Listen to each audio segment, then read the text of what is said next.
بسم اللہ الرحمن الرحیم۔ السلام علیکم۔ یہ national audio library for the blind کی آواز ہے۔ آج ہم کتاب دیس دیس کی کہانیاں سے کہانی نمبر 5 خرگوش اور لومڑی ریکارڈ کرے ہیں۔ اس کی مصنفہ کشور ناہید ہے اور آواز لبابہ حیدر کی ہے۔ یہ ان دنوں کی بات ہے جب لومڑی اور خرگوش بہت گہرے دوست تھے۔ اس زمانے میں خرگوش کے کان چھوٹے اور دم لمبی ہوتی تھی۔ ایک دن ان دونوں نے مچھلی کے شکار کا ارادہ کیا، لیکن ان کے پاس مچھلی پکڑنے کا جال نہ تھا۔ لومڑی نے کہا، میاں خرگوش، تمہاری لمبی دم آخر کس دن کام آئے گی؟ چلو اسی سے مچھلیاں پکڑتے ہیں۔ دونوں دریا پر گئے۔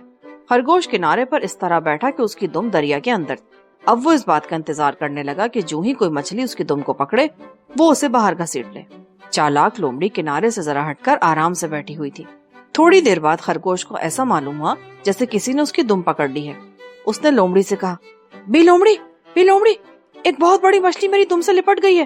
لومڑی دوڑی دوڑی آئی، دریا میں جھانکا اور بولی، آئی یہ تو بہت بڑا کچوا ہے، کہیں یہ تمہیں دریا میں گھسیٹ کر نہ لے جائے۔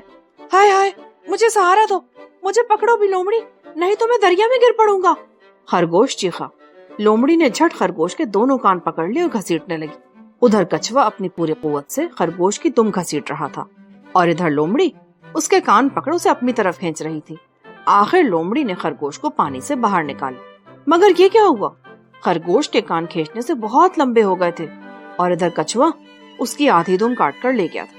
بس اس دن سے خرگوش کے کان لمبے اور دم چھوٹی ہو گئی، لیکن اس سے خرگوش کو ایک فائدہ ہوا، وہ اپنے لمبے لمبے کانوں سے ہلکی سے ہلکی آہٹ بھی سن لیتا ہے اور دم چھوٹی ہونے کی وجہ سے وہ لومڑی سے تیز دوڑ سکتا ہے۔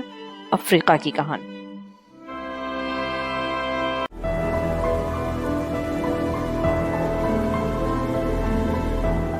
اگر آپ نے ہمارا چینل سبسکرائب نہیں کیا تو ابھی سبسکرائب کریں اور ساتھ ہی بیل آئیکن پر کلک کریں تاکہ ہماری نئی آنے والی بکس کی اپڈیٹس آپ کو ملتی رہیں۔ لائک کریں، شیئر کریں اور کمنٹس کر کے اپنی رائے کا اظہار کریں، اور یہ بھی بتائیں کہ آپ کو ہماری بکس کیسی لگتی ہیں۔